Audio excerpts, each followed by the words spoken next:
కొన్ని వాక్యంలో చదువు.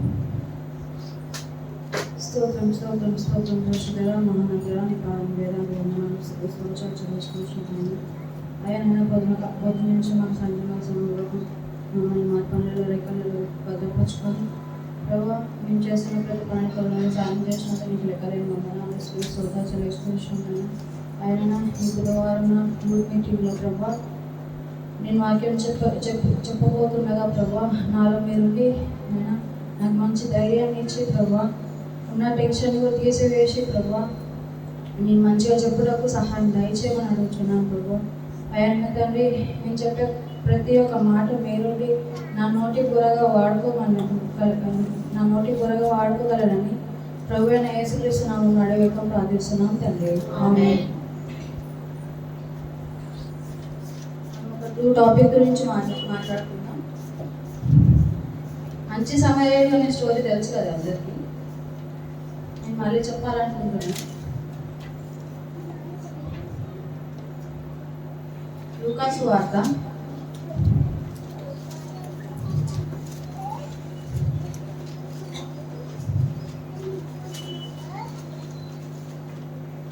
10వ అధ్యాయం 25 నిమిషాలు. ఇదిగో ఒకప్పుడు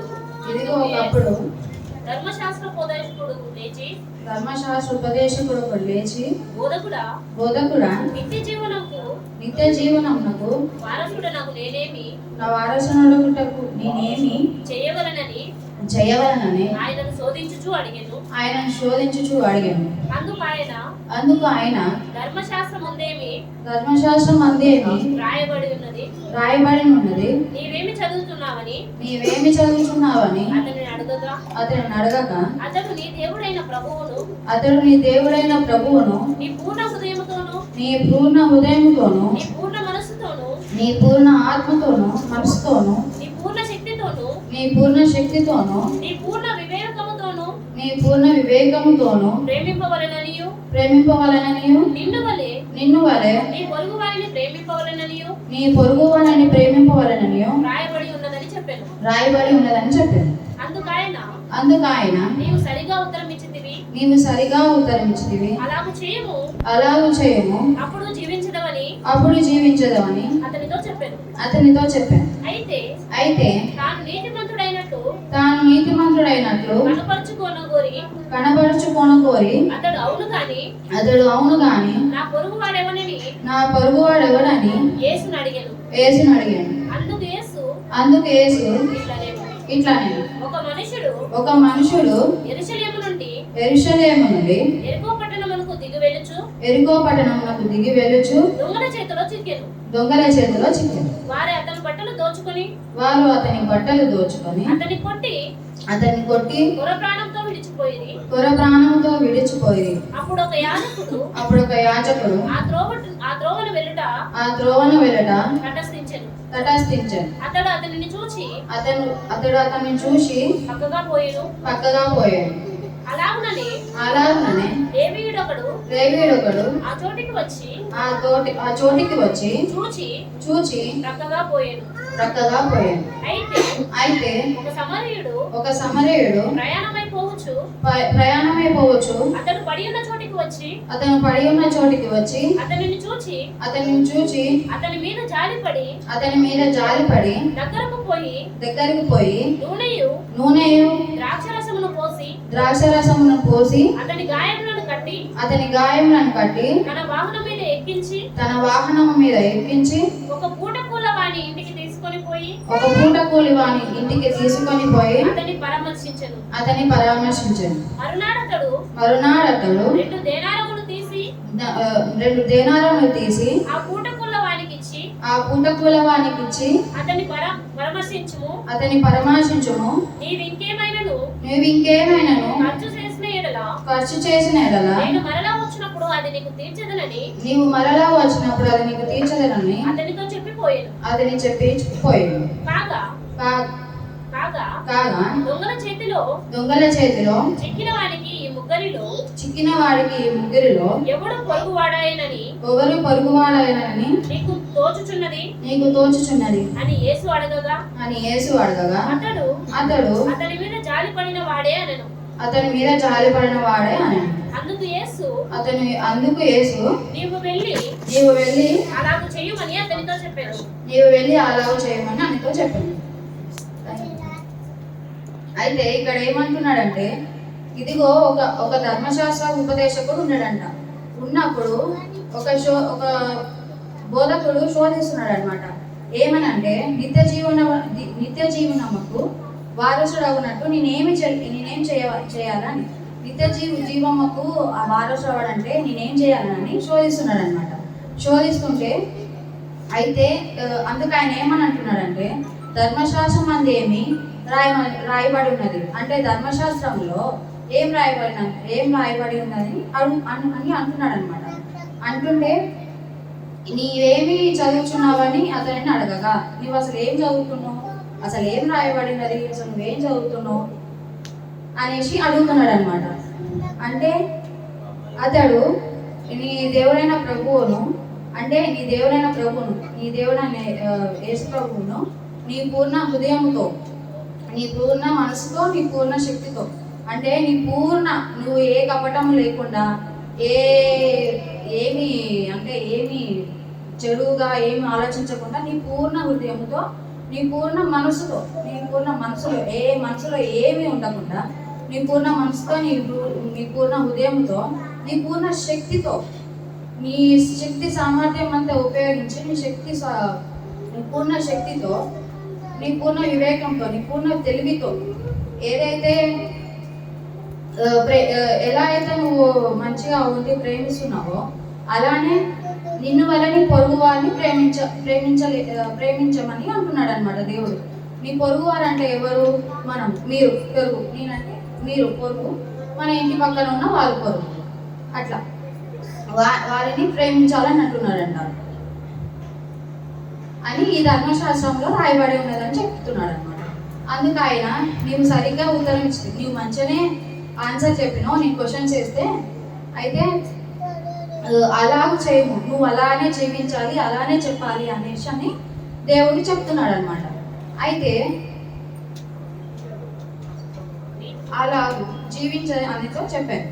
అయితే తాను నీతిమంతుడైనట్టు కనగోరనని అతడు అవును కానీ నా పొరుగువారు ఎవరని అడుగుతున్నాడు.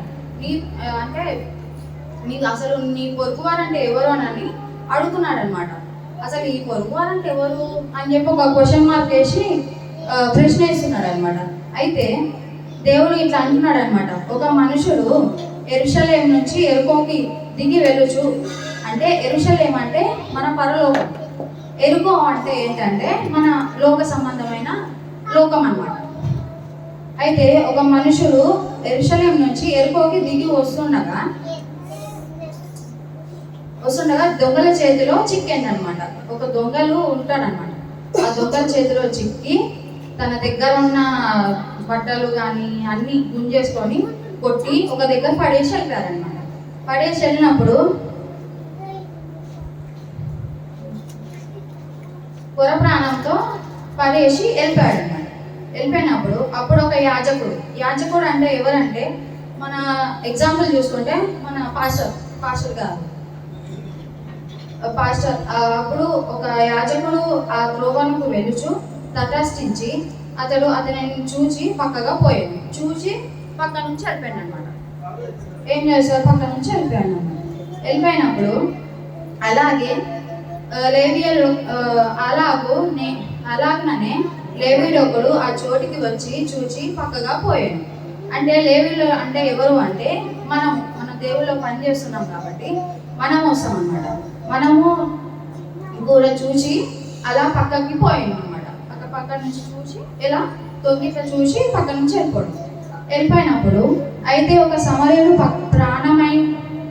ప్రయాణమై పోవచ్చు అతడు పడిపోయే చోటికి వచ్చి, అంటే ఒక సమరయుడు ఎవరు అంటే, ఆ సమరయుడు ఎవరని మీరు అనుకుంటున్నారు?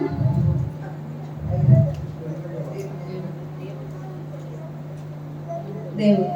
అయితే ఒక సమరయుడు ప్రయాణమై పోవచ్చు అతడు పడిపోయిన చోటికి వచ్చి, అంటే ఎవరైతే మనుషులు అక్కడ పడిపోయి ఉన్నాడో గుర ప్రాణంతో, ఆ మనుషుల దగ్గరికి వచ్చి చూచి ఆయన ఏం చేస్తున్నాడు, అతనిని చూచి అతని మీద జాలిపడి, అయ్యో ఈయన పాపం చేశాడే, ఈయన పాపం చేసినప్పుడు మనం వదిలిపెట్టకూడదు, మన దగ్గర తీసుకొని మన పూర్ణ మనసుతో, మన పూర్ణ ఆత్మతో, పూర్ణ హృదయంతో ఎలా అయితే మనం ఉంటున్నామో మనం కూడా అతనిని ఏ ఒక్క పాపంలో పడుచున్నాడో ఆయన ఆ పాపంలో పడిపోకుండా మన దగ్గరికి జాలిపడి తీసుకొని మన చెంతకి చేర్చుకొని జాలిపడి దగ్గరకు పోయి నూనెయు ద్రాక్షరసమును పోసి అతనిని గాయములు కట్టి తన వాహనము మీద ఎక్కించి ఒక పూటకూల వాని ఇంటికి తీసుకొని పోయి అతన్ని పరామర్శించాడు.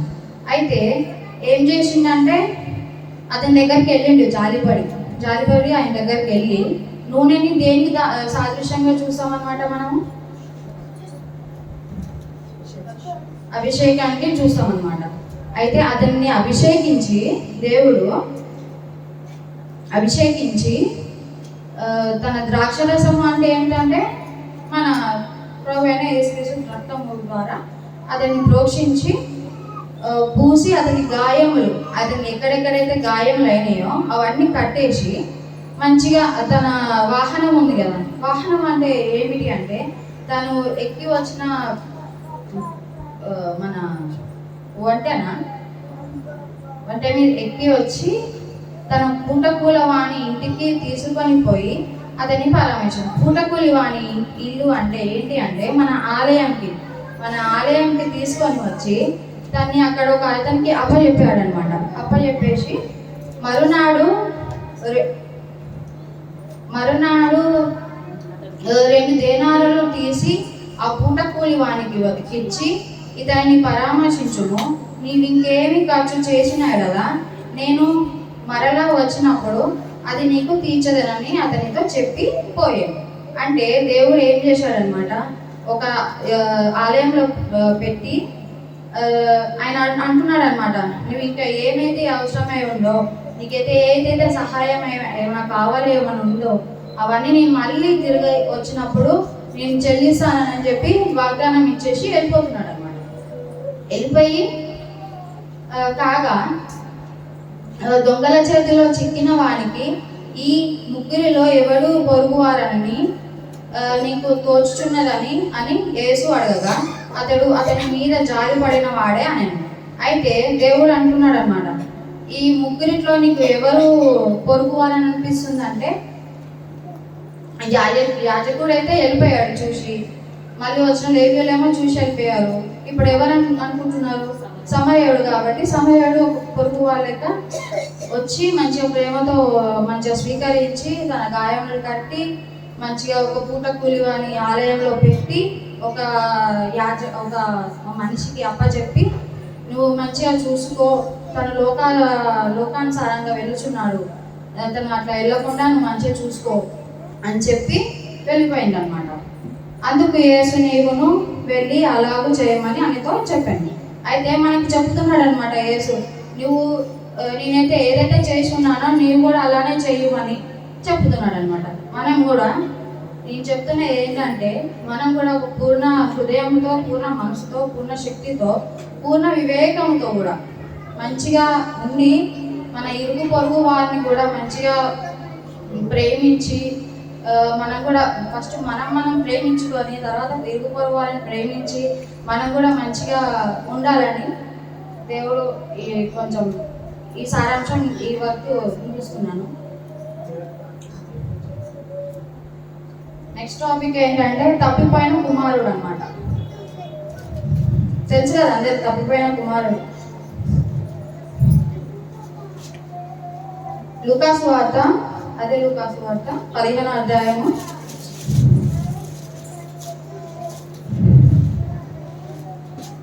11 నుంచి చదువుతుంది. మరియు ఆయన ఇట్లా నేను ఒక మనుషునికి ఇద్దరు కుమారులుండిరి. వారిలో చిన్నవాడు తండ్రి ఆస్తులు నాకు వచ్చు భాగమిమ్మని భాగమిమ్మని తన తండ్రిని అడగగా తన తండ్రిని అడగగా అతడు వారికి తన ఆస్తిని పంచిపెట్టెను. అతనికి ఆస్తి పంచిపెట్టాడు. కొన్ని దినములైన తరువాత తన చిన్న కుమారుడు సమస్తమును కూర్చుకొని దూరదేశమునకు ప్రయాణమైపోయి అచ్చట తన ఆస్తిని దుర్వ్యాపారము వలన పాడు చేశాను. అదంతయు ఖర్చు చేసిన తర్వాత ఆ దేశమందు గొప్ప కరువు రాగా వారు ఇబ్బంది పడి పడసాగి వెళ్ళి ఆ దేశస్థులలో ఒక చెంతని చేరెను. అతడు అతని పనులను మేపుటకు తన పొలములోనికి వారిని పంపెను. వాడు పందులు తిని పొట్టుతో తన కడుపుని నింపుకొన ఆశపడను గాని ఎవరును వాడికి ఏమీ ఇవ్వలేదు. అయితే బుద్ధి వచ్చినప్పుడు వాడు నా తండ్రి యొక్క ఎంతో మంది కూలివాండ్రకు అన్నము సమృద్ధిగా ఉన్నది, నేనైతే ఇక్కడ ఆకలికి చచ్చిపోవచ్చున్నాను. నేను లేచి నా తండ్రి యొద్దకు వెళ్ళి తండ్రి నేను పరలోకమునకు విరోధముగాను నీ ఎదుట పాపము చేసి తిని ఇక మీదట నీ కుమారుడని అనిపించుకొనుటకు యోగ్యుడను కాను. నన్ను నీ కూలివానిలో ఒకరిగా పెట్టుకొనుమని అతనితో చెప్పుకొనినని లేచి తండ్రి యొద్దకు వచ్చెను. వాడు ఇంకా దూరముగా ఉన్నప్పుడు తండ్రి వానిని చూచి కనికపడి పరిగెత్తి వాడి మెడ మీద ముద్దు పెట్టుకొనెను. అప్పుడు ఆ కుమారుడు అతనితో తండ్రి నీవు పరలోకమునకు విరోధముగాను నీ ఎదుట నేను పాపము చేసి తిని ఇక మీదట నీ కుమారుడని అనిపించుటకు యోగ్యుడకు గానెను. అయితే తండ్రి తన దాసులను చూచి ప్రశస్త వస్త్రమును త్వరగా తెచ్చి వీనికి కట్టి వీని చేతికి ఉంగరము పెట్టి పాదములకు చెప్పులు తొడిగించుడి అని క్రొవ్విన దూడను పశువును తెచ్చి వధించుడి మనము తిని సంతోషపడదాము. ఈ నా కుమారుడు చనిపోయి మరలా బ్రతికెను తప్పిపోయి దొరికెనని చెప్పాను. అంతటా వారు సంతోషపడసాగిరి. అప్పుడు అతని పెద్ద కుమారుడు పొలములో ఉండెను. వాడు పొలములో నుండి వచ్చుచు ఇంటి దగ్గరకు రాగా వాద్యములను నాట్యములను జరుగుట విని దాసులలో ఒకరిని పిలిచి ఇవి ఏమిటని అడగగా ఆ దాసులు అతనితో నీ తమ్ముడు వచ్చి ఉన్నాడు, అతడు తన యొద్దకు సురక్షితముగా వచ్చినందున నీ తండ్రి క్రొవ్విన పశువును వధించాను. అయితే అతడు కోపపడి లోపలికి వెళ్ళనొల్లకపోయాను గనుక అతని తండ్రి వెలుపలికి వచ్చి లోపలికి రమ్మని బతిమాలుకొనెను. అందుకతడు తన తండ్రితో ఇదిగో ఇన్నేళ్ల నుండి నేను సేవించుచున్నానే, నీ ఆజ్ఞలు నేను ఎన్నప్పుడు మీరలేదే. అయినను నా స్నేహితులతో సంతోషపడినట్లు నీవు నాకెన్నడైనా ఒక మేకపిల్లనైనా ఇయ్యలేదు. అయితే నీ ఆస్తిని వేషలతో తినివేసిన ఈ నీ కుమారుడు రాగానే వీని కొరకు క్రొవ్విన పశువుని వధింతిమని చెప్పాను.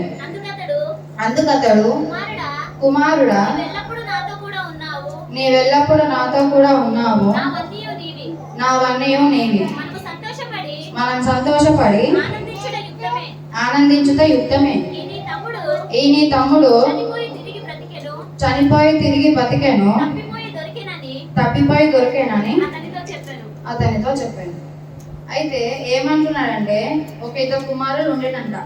ఆ ఇద్దరు కుమారులలో ఒక కుమారుడు ఏమైందంటే, చిన్న కుమారుడు, వారిలో చిన్న కుమారుడు తండ్రి ఆస్తిలో నాకు వచ్చు భాగం ఏమైతే ఉందో అది నాకు ఇచ్చేసి నేను వేరే దేశానికి వెళ్ళిపోతానని అంటున్నాడు అనమాట ఆ తండ్రితో. అయితే కొన్ని దినములు అయిన తర్వాత ఆ చిన్న కుమారుడు సమస్తమును కూర్చుకొని, అయితే ఆ చిన్న కుమారుడు ఏదైతే ఆస్తి తీసుకున్నాడో ఆ ఆస్తి అంతా మొత్తం అవ్వగొట్టేసి మొత్తం ఖర్చు పెట్టి తిరిగి దందనాలు మొత్తం ఇక బాగా చెడు వ్యసనాలకి గురయ్యి చాలా ఖర్చు పెట్టేసి దుర వ్యాపారాల వలన పాడు చేసింది. అంటే మొత్తం చాలా చెడుగా చేసేసి వచ్చాడనమాట. అంతయు ఖర్చు చేసిన తర్వాత ఆ దేశం అంతా గొప్ప కరువు రాగా, అయితే ఇదంతా అయిపోయిన తర్వాత ఏమైందంటే ఆ దేశంలో కరువు వచ్చిందనమాట. ఆ కరువు వచ్చినప్పుడు ఏమైందంటే ఇబ్బంది పడసాగి ఆ యొక్క కుమారుడు ఇబ్బంది పడి చాలా వెళ్ళి ఆ దేశస్తులలో ఒక చెంత చేరాను. ఆ దేశంలో ఒక దగ్గరికి వెళ్ళి ఒక అతని దగ్గరికి వెళ్ళి అక్కడ ఉన్నాడనమాట. ఉండి అతడు పందులను మేపుటకు తన పొలంలోనికి వానికి పంపాను. అయితే పందులు మేపుతూ ఉంటారు కదా పొలంలో, ఆ పొలంలోకి ఆ మనిషిని పంపించాడు అనమాట. పంపించి ఏం చేస్తున్నాడంటే, వాడు పందులను తిను పొట్టుతో తన కడుపు నింపుకున్న ఆశపడెను, కానీ ఎవడను వానికి ఏమీ ఇవ్వలేదు. అయితే తను తీసుకొచ్చిన ఆస్తి అంతా ఖర్చు పెట్టేశాడు కాబట్టి ఏం లేదు. అయితే తను చాలా ఆకలితో ఉండి అయితే పందులు ఏవైతే తింటున్నాయో ఆ పందులు తినే పొట్టు ఉంటుంది కదా, ఆ పొట్టుని తిందామని ఆశపడ్డాడంట. ఆశపడినప్పుడు ఏమైందంటే ఎవరు కూడా ఇయ్యలేదంట. అయితే ఇయ్యకపోయేసరికి ఆయనకి ఏమైందంటే, అయితే బుద్ధి వచ్చినప్పుడు వాడు నా తండ్రి వద్దకు ఎంతో మంది కూలి వంటలకు అన్నము సమృద్ధిగా ఉన్నది, నేనైతే ఇక్కడ ఆకలికి చచ్చిపోతున్నాను. అయితే ఆయనకి బుద్ధి వచ్చిందనమాట. ఆయనకి బుద్ధి వచ్చి దేవుణ్ణి అంటున్నాడంట. అయితే దేవుడి దగ్గర ప్రాయశ్చిత్తపడి, నా తండ్రి దగ్గర అయితే చాలా ఉంటుంది కదా, అన్నము కానీ ఏదైనా కానీ సమృద్ధిగా ఉంటుంది కదా, సమృద్ధిగా ఉన్నదాన్ని నేను వదులుకొని వచ్చిన కదా, నేనైతే ఇక్కడ చచ్చిపోతున్నాను. ఆయన ఆ పాపం ఆకలికి అక్కడ చచ్చిపోతున్నాడంట. అయితే నేను లేచి నా తండ్రి యొద్దకు వెళ్ళి, తండ్రి, నేను పరలోకం నాకు విరోధముగాను నీ యొద్దకు పాపము చేసి తిని.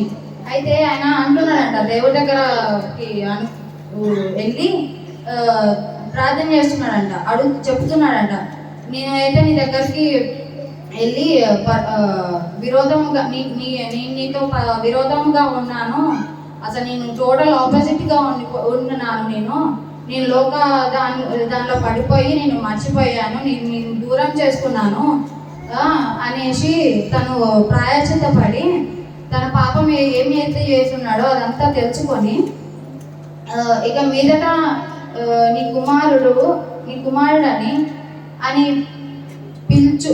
పించుకొనుటకు యోగుడను కాను, నేను నీ కూలి వానిలో ఒకనిగా పెట్టుకోమని అతనితో చెప్పుననుకొని లేచి తండ్రి యొద్దకు వచ్చాను. అయితే ఏమంటున్నాడంటే, తను తిరిగి వచ్చినాడు. వచ్చి ఏమంటున్నాడు తండ్రితో, మీరు అదే మన కూలి వాళ్ళు ఉంటారు కదా, వాళ్ళ కూలి వాళ్ళలో ఏదైతే మంచి హోదాతో ఉండినాడో ఆ హోదా అంతా పోగొట్టుకొని నీ కూలి వాళ్ళలో ఒకరిగా చేర్చుకోమని చెప్తున్నాడంట. చెప్పి వాడి ఇంకా దూరముగా లేచి తండ్రి యొద్దకు వచ్చాను. వాడు ఇంకా దూరముగా ఉన్నప్పుడు తండ్రి వాడిని చూచి కనికరపడి, అంటే తండ్రి ఎక్కడో ఎక్కడో లాస్ట్ ఉన్న వాడిని చూసి, ఇక గుర్తుపడతాం కదా మనం, మన కొడుకులు ఎవరో కూతురు ఎవరో అన్నట్టు గుర్తుపట్టి, తను చాలా గుర్తుపట్టి దగ్గరికి ఎక్కడో నా దగ్గరికి వెళ్ళి పరిగెత్తుకొని వెళ్ళాడనమాట. వెళ్ళి ఏం చేశాడంటే మెడ మీద ముద్దు పెట్టుకున్నాడనమాట. కనికరపడి, అయ్యో నా కుమారుడు వెళ్ళిపోయాడే, లోకానుసారంగా జీవించాలని చెప్పి ఆస్తి మొత్తం తీసుకొని వెళ్ళిపోయాడే, అయ్యో నా కుమారుడు నా తప్పేదో తెలుసుకొని వచ్చాడే అని తెలుసుకొని వచ్చినాడని చెప్పి ఆయన సంతోషంతో మెడ మీద పడి ముద్దు పెట్టుకున్నాడంట. ఇక నెక్ మీద కిస్ చేశాడంట. కిస్ చేసినప్పుడు అప్పుడు ఆ కుమారుడు అతనితో, తండ్రి, నేను పరలోకమునకు విరోధముగాను నీ ఎదుట పాపము చేసి తిని ఇక మీదట నీ కుమారుడాన్ని అనిపించుకున్నటకు యోగుడు కానేనని అంటున్నాడంట. మళ్ళీ అంటున్నాడంట, నీ పరలోకమునకు నేను విరోధముగా ఉన్నాను, నీ ఎదుట పాపం చేసిన నేను ఎలా యోగుడిని అవుతాను నేను అనేసి అని అంటున్నాడంట. అన్నప్పుడు అయితే తన దాసులను చూచి ప్రశస్త వస్త్రమును త్వరగా తెచ్చి వీనికి కట్టి వీరిని చేతికి ఉంగరం పెట్టి పాదములకు చెప్పులు తొలగించుచుండ్రి అని అన్నారంట. అయితే ఏమైతే వస్త్రములు, చెడు వస్త్రములు ఉన్నాయి కదా, ఏదైతే పందుల మేపులోకి వెళ్ళి పని చేసినాడో అక్కడికి వెళ్తే ఎలాంటి వస్త్రములు వేసుకుంటాం, చాలా చండాలమైన వస్త్రాలు వేసుకుంటాం కదా. అయితే ఆ వస్త్రాలని తీసేసి మంచి వస్త్రాలు వేసుకోమని అంటున్నాడంట. మంచి ఖరీదైన వస్త్రం, ప్రశస్తమైన వస్త్రాలు అంటే ఖరీదైన వస్త్రములు వేసుకొని త్వరగా లేచి వీనికి కట్టి వీనికి చేతికి ఉంగరము పెట్టి, అంటే చేతికి ఒక ఉంగరము పెట్టి. ప్రశస్త వస్త్రం అంటే ఏమిటి అంటే దేనికి సాదృశ్యంగా చూస్తాం మనం? ప్రశస్త వస్త్రం అంటే తన రక్షణ వస్త్రం లెక్క చూస్తాం అన్నమాట. ఉంగరం దేనికి సాదృశ్యంగా చూస్తాం మనము తెలుసా? ఒక హోదా. ఉంగరం ఏంటంటే ఒక హోదా లెక్క చూస్తాం అన్నమాట. పాదములకు చెప్పులు తొడిగాను. పాదముల చెప్పులు అంటే ఏమిటి అంటే ఒక సమాధానము, ఒక శాంతి, సమాధానము, అలా ఆ యొక్క సాదృశ్యంగా చూస్తామన్నమాట. క్రొవ్విన దూడను తెచ్చి వధించుడి, మనము తిని సంతోషపడదాము.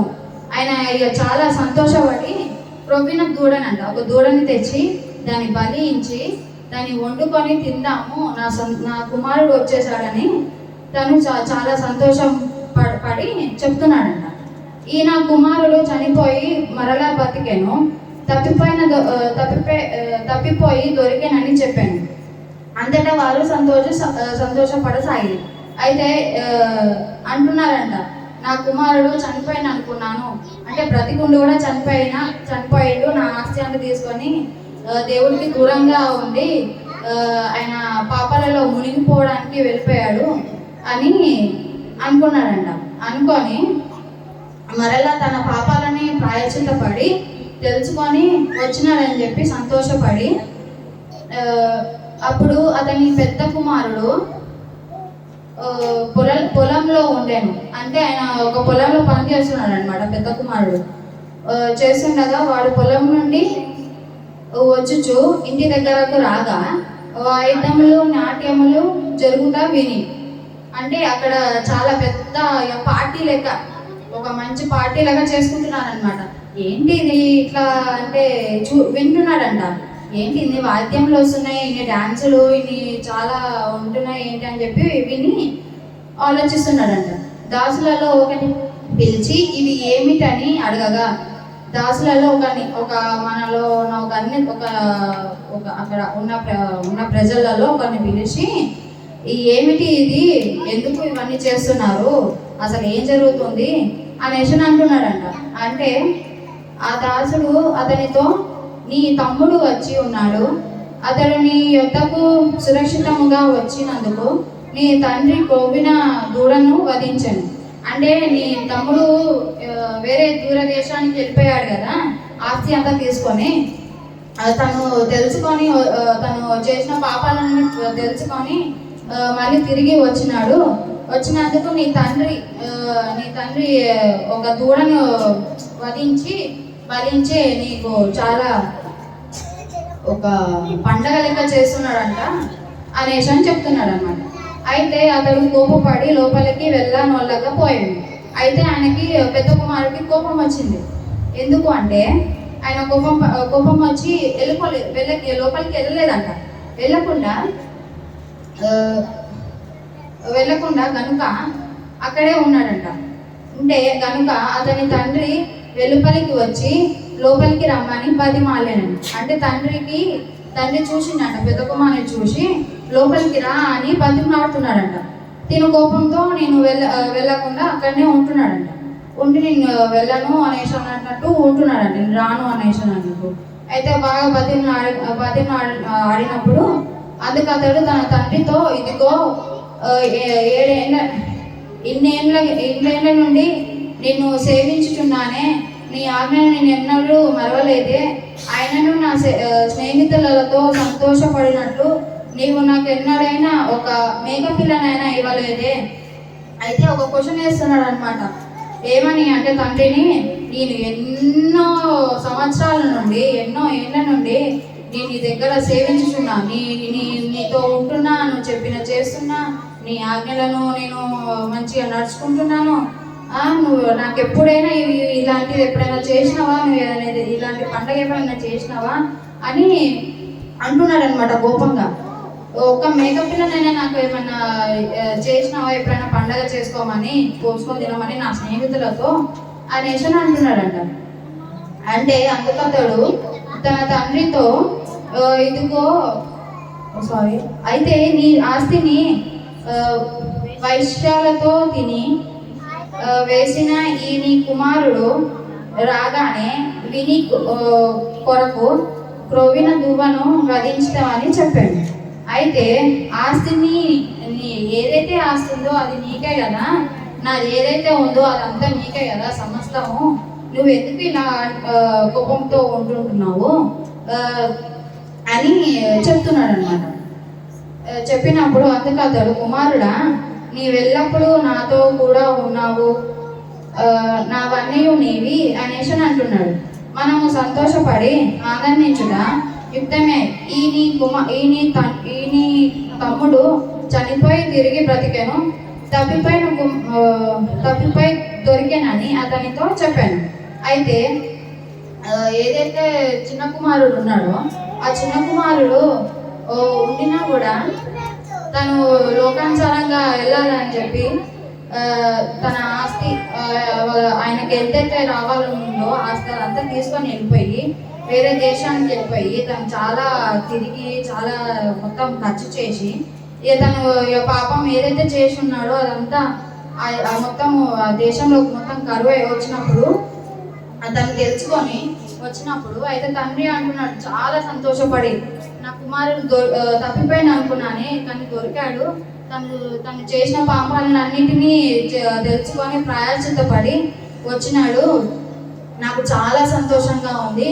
ఆస్తిపైన నాకు సంతోషం లేదు, ఆస్తిపైన నాకేం బాధ లేదు, కానీ తను దేవుని గురించి తెలుసుకొని ప్రాయశ్చిత్తపడి తిరిగి వచ్చింది కదా, నాకు అదే చాలు అని తను చెప్తున్నాడు అనమాట. అయితే నేనేం చెప్తున్నానంటే మనం దేవుళ్ళో దూరం అయిపోతున్నామేమో కొన్ని రోజుల నుంచి.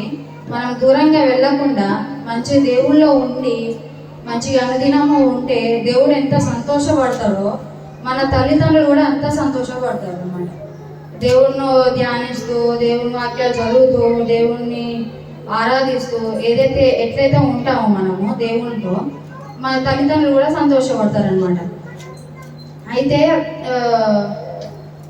ఒకటి ఏంటంటే ఒకటి చెప్తామనుకున్నా, మర్చిపోయాను. ఇంకంతే ఇక.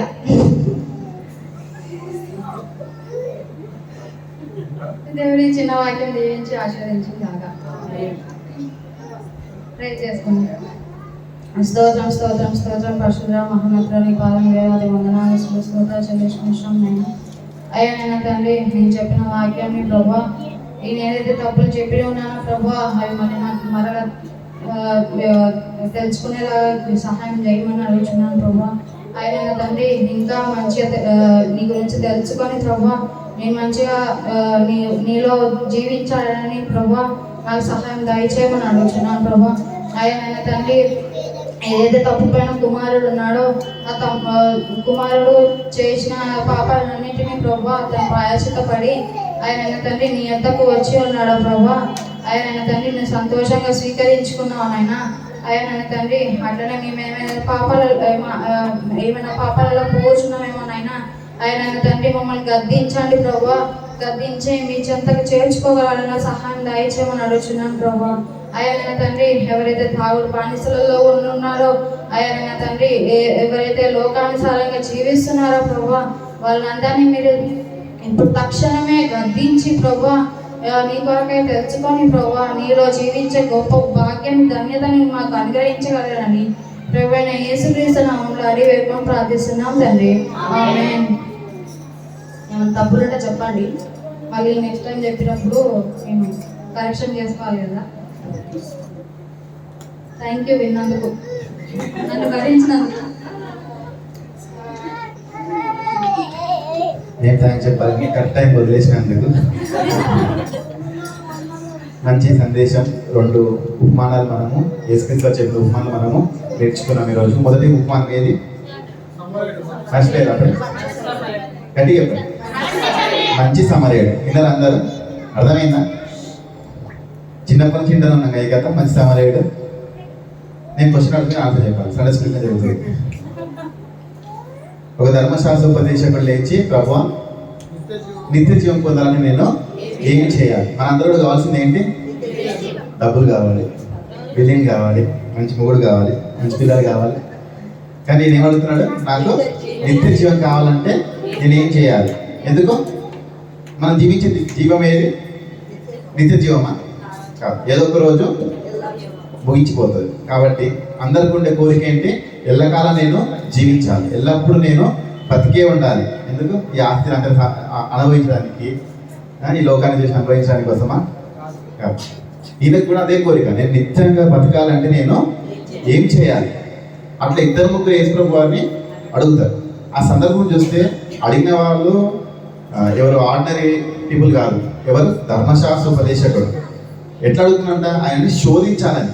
ఈయన ఏదో తప్పు చెప్తాడు, నేను ధర్మశాస్త్ర ఉపదేశకుడు కాబట్టి బైబిల్ నాకు తెలుసు కాబట్టి ఎట్లయినా సరే నేను తప్పు పట్టుకోవాలి. కాబట్టి నిత్య జీవం పొందాలని నేను ఏం చేయాలి అంటే, యేసుప్రభు వాళ్ళు ఆల్రెడీ ఎరిగి ఏం చేసాడు? నువ్వు ఆల్రెడీ ధర్మశాస్త్ర ఉపదేశకుడు కదా, నువ్వు ధర్మశాస్త్రం చదువుతున్నావు కదా, నీకు లేఖనాలు ఏం చెప్తున్నాయి, నువ్వేం చదువుతున్నావు నువ్వే చెప్పు అంటే ఆయన ఏం చెప్పిండు? 2 ఆజ్ఞలు చెప్పిండు. ఏంటవి? మొదటి ఆజ్ఞ,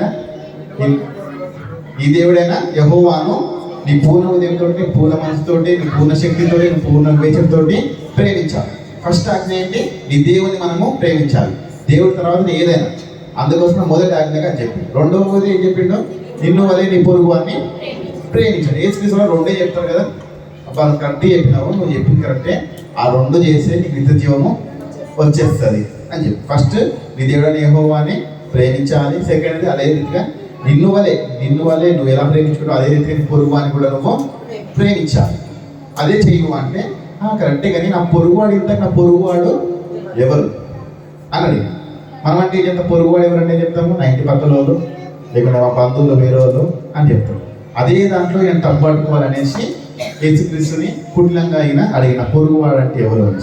దానికి ఒక ఉపమానము ఆయన చెప్పినాడు. ఏంటి అది ఉపమానం? అదే ఉపమానము మంచి సమరయుడు. ఈ మంచి సమరయుడిలో సహోదరు చాలా చక్కగా చెప్పింది ఏంటి? ఒక అతను యెరూషలేము నుంచి యెరికో పట్టణానికి వెళ్తుంటే దారి మధ్యలో దొంగలు వచ్చి ఆయనని పట్టుకొని కొట్టి ఆయన వస్త్రాలను లాక్కొని కొన ఊపిరితో ఆయనని వదిలేసి వెళ్ళిపోయారు. అప్పుడు మొదటికి ఎవరు వచ్చారు? యాజకుడు వచ్చి చూసి చూడనట్లుగా వెళ్ళిపోయాడు. 2వ వ్యక్తి ఎవరు వచ్చారు? లేవీయుడు వచ్చాడు, చూశాడు, వెళ్ళిపోయాడు. 3వ వ్యక్తి ఎవరు వచ్చారు? మంచి సమరయుడు వచ్చి ఇది పడిన చూసి ఆయనకి గాయాలు కట్టి ఆయనకి నూనె పోసి ఆయన ద్రాక్షరసం ఇచ్చి ఆయన తీసుకెళ్ళి ఆయన గాడిద మీద వేసుకొని ఒక పూటకు మరి ఇంటికి తీసుకెళ్ళేసి 2 కాసులు ఇచ్చేసి నేను మంచిగా చూసుకో అని చెప్పి ఆయన వెళ్ళిపోయాడు. మళ్ళీ నేను వస్తా వచ్చినప్పుడు ఇంకేమైనా నువ్వు వీనికి ఎక్స్ట్రా ఛార్జెస్ ఏమన్నా హాస్పిటల్ చేసిన తర్వాత ఏమైనా ఎక్స్ట్రా ఛార్జెస్ అయితే ఏమవుతాను నేను మళ్ళీ వచ్చినాక కాదు నేను ఇచ్చేస్తా అని చెప్పి వెళ్ళిపోయినప్పుడు ఈ ముగ్గుట్లో ఎవరు ఆయనకు పొరుగువాడు అని అడిగినప్పుడు ఎవరైతే ఆయన మంచి చేసిండో ఆయనకి పొరుగువాడు అవుతాడు అని చెప్తే అవును కరెక్ట్ చెప్పినావు నువ్వు కూడా అలాగనే చెయ్యి అని చెప్పేసి అన్నమాట. ఇందులో చూసుకుంటే ఈ మనిషి ఏంటంటే యెరూషలేము నుంచి ఎరుకోకు వెళ్ళిపోతున్నాడు. యెరూషలేము ఉన్నతమైన స్థానంలో ఉంటుంది, ఎరుకోనేమో దిగున ఉంటుంది. దీనికి సాదృశ్యం ఏంటంటే ఏంటి యెరూషలేము అంటే ఏమని చెప్పారు పరలోకం, ఎరుకో అంటే ఈ లోకం. ఒక వ్యక్తి దేవుని ప్రణాళిక ఏంటి దేవుని చింత చేరాలని దేవుని ప్రణాళిక అయితే ఈ వ్యక్తి ఉల్టా వెళ్ళిపోతున్నాడు. దేవుని దగ్గర నుంచి కాకుండా ఎక్కడికి వెళ్ళిపోతున్నాడు ఈయన లోకంలోకి వెళ్ళిపోతున్నాడు. దేవుడి చింతకి వెళ్ళకుండా వెళ్ళిపోతున్నాడు ఈయన లోకానికి పోతున్నాడు. ఎవరు పట్టుకుంటారు చెప్పండి.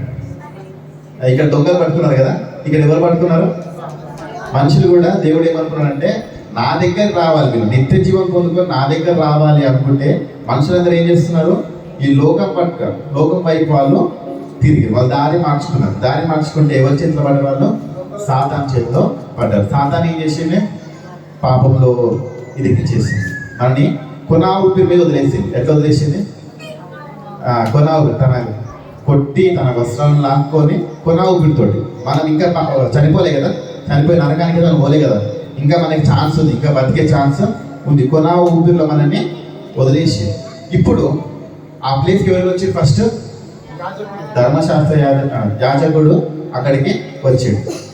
తర్వాత లేవీయుడు వచ్చి అక్కడ ఏమైనా చేసిన వాళ్ళు ఏం చేయలేదు. యాజకుడు అంటే అప్పట్లో ధర్మశాస్త్రాన్ని పాటించేవాడు. అయితే ఒక మనిషిని రక్షించాలంటే ఒక యాజకుని వల్ల అవుతుందా? ఈ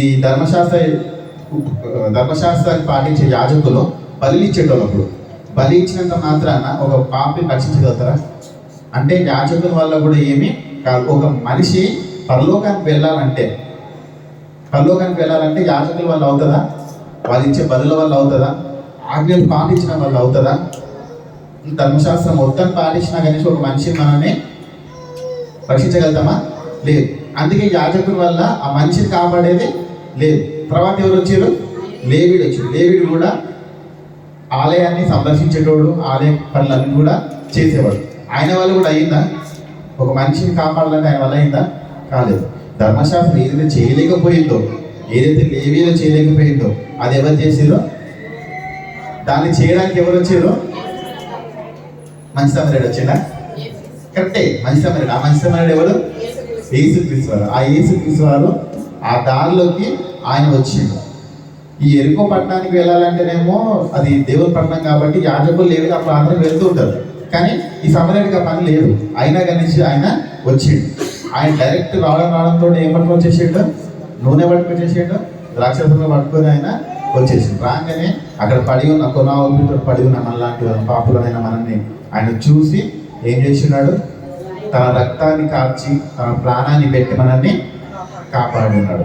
కాపాడి అంతేకాకుండా ఏం చేసిండో మనకి ఆదరణకర్తని అనుగ్రహించి వెళ్ళాడు. ఆదరణకర్త అంటే ఇక్కడ సాదృశ్యంగా చూసినట్లయితే ఏం చెప్పారు? ఒక నూనెని దీంతో మనము చూస్తాము పరిశుద్ధాత్మతో అభిషేకంతో. అప్పట్లో రాజులను అభిషేకించేవాళ్ళు. అలానే దేవుడు ఏమంటే యేసుక్రీస్తు వారు ఏమన్నారంటే నిన్ను కూడా నేను పరిశుద్ధతోటి అభిషేకిస్తాను అని చెప్పి మనకు ఒక ఆదరణకర్తని ఆయన అనుగ్రహించినాడు. అంతేకాకుండా తన రక్తాన్ని మన కొరకు చిందించినాడు. ఇప్పుడు చెప్పండి, ధర్మశాస్త్రం అంటే యాజకుల వల్ల అవుతుందా? ఒక లేవీల వల్ల అవుతుందా? మనము రక్షించబడాలి అంటే కేవలము యేసుక్రీస్తు వారి వల్లనే అవుతుంది. తర్వాత ఆయనని ఎక్కడ తీసుకెళ్ళిండు? ఒక పూటకూలి వాళ్ళ ఇంటికి తీసుకెళ్ళి, ఒక హాస్పిటల్కి ఆయన తీసుకెళ్ళాడు. ఇప్పుడు హాస్పిటల్ అంటే ఏంటి? సంఘం. ఆయన రక్తం కార్చి ప్రాణం పెట్టి మనందరినీ కూడా సంఘంలోకి, ఆయన రాజ్యంలోకి మనల్ని ఆయన చేర్చిన తర్వాత మళ్ళీ ఏం చెప్పాడు? నేను సర్వలోకానికి వెళ్ళి సర్వసృష్టికి నా సువార్తని ప్రకటించండి అని చెప్పినట్లు పాపులమైన మనల్ని సంఘంలో చేర్చిన తర్వాత ఒక అపోస్తులని, ఒక శిష్యులని, లేకుంటే దేవుని పరిచారకులను ఆయన నిలబెట్టుకొని నేను వచ్చే వరకు వీళ్ళందరినీ ఏం చేయాలి? నువ్వు మంచి మార్గం నడిపించడానికి, వీళ్ళని బాగు చేయడానికి వీళ్ళని ఏం చేయాలి? నడిపించు అని ఆయనకు ఒక బాధ్యతని ఇచ్చేసి మళ్ళీ చెప్పి నేను ఖచ్చితంగా మళ్ళీ వస్తా. యేసుక్రీస్తు వారు ఏమంటారు, నేను మళ్ళీ వస్తా. వచ్చినప్పుడు నువ్వు ఇంకేమైనా ఖర్చు చేస్తే దాన్ని నేను ఏం చేస్తా, ఇచ్చేస్తా.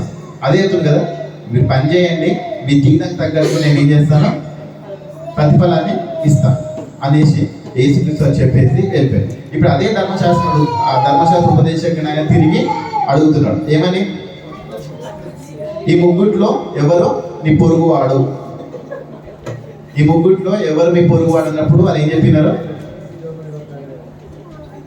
ఈ ముగ్గుట్లో ఎవరు మీ పొరుగువాడు అన్నప్పుడు ఎవరు చెప్పారు, ఎవరైతే ఆయన మంచి చేసిన ఆయన పొరుగువాడు. అంటే ఆయనతోటే యేసుక్రీస్తు వారు చెప్పించినమాట. ధర్మశాస్త్రం చెప్పేటోళ్ళ గురించితోటే నోటి ద్వారా యేసుక్రీస్తు ద్వారా తప్ప దేని వల్ల కూడా మనకి రక్షణ లేదు అని చెప్పి తర్వాత ఏం చెప్పిండో, నువ్వు కూడా ఇదే రీతిగా పోయి చెయ్యి.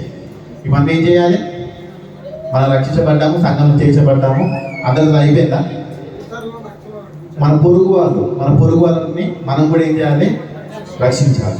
మనం కూడా యేసుక్రీస్తు వారు చూపించిన రీతిగా మనం కూడా ఏం చేయాలి, పాపంలో నశించిపోతున్న బిడ్డలని లేకుంటే ఆత్మలన్నింటినీ కూడా మనము ప్రభు చేత మనము చేర్చాలి. అప్పుడు మనం ఏమవుతాము, రెండో ఆజ్ఞను పాటించడం మీద నిన్ను వారిని పొరుగు వారిని ప్రేమించడము అంటే మనం రక్షించబడడంతో పాటు మన పొరుగు వారిని కూడా ఎవరికైతే యేసుక్రీస్తు వారి గురించి తెలీదో వారికి కూడా ఈ సువార్త మనం తెలియజేసి వారిని కూడా ప్రభులోకి నడిపించినప్పుడే మనము దేవుల్లో ఉన్న వాళ్ళం అవుతాము.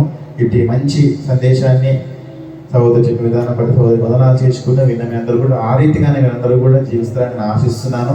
అదే రీతిగా రెండో తప్పిపోయిన కుమారుడు గురించి మీకు తెలిసిన విషయం, వాళ్ళు అక్కడ కూడా తెలిసి ఆయన ఏమైపోతున్నాడు, తండ్రిని విడిచి వెళ్ళిపోతున్నాడు. మనం కూడా ఈరోజు చూసుకున్నట్లయితే సంఘంలో కూడా తెలిసి దేవుడిని మనం వదులుకొని మనం పాపంలోకి వెళ్ళిపోతున్నాం. అయినప్పటికీ కూడా మనం ఒక్కసారి పశ్చాత్తాపడి మనము దేవుడికి మనం చూసినట్లయితే దేవుడు మళ్ళీ మనని తన కుమారుడిగా మనం స్వీకరించడానికి దేవుడు ఎంతో సిద్ధంగా ఉంటాడు. ఆ రీతిగా మనము అట్లాంటి పాప జీవితం నుంచి మనం విడిచిపోయేసి మనము దేవునికి మనము చేస్తున్న పాపాలను విడిచిపెట్టేసి మనం ప్రాయశ్చిత్తం కలిగినట్లయితే దేవుడు కూడా మన దగ్గర కనకరించి ఇంకా అధికంగా దేవుడు మనం దీవిస్తాడని చక్కని సందేశాన్ని మనం తెలియజేసిన విధానం బట్టి సోదరు వదనాలు చేయించుకుంటున్నాను, విన్న మీద వదనాలు చేయించుకుంటున్నాను.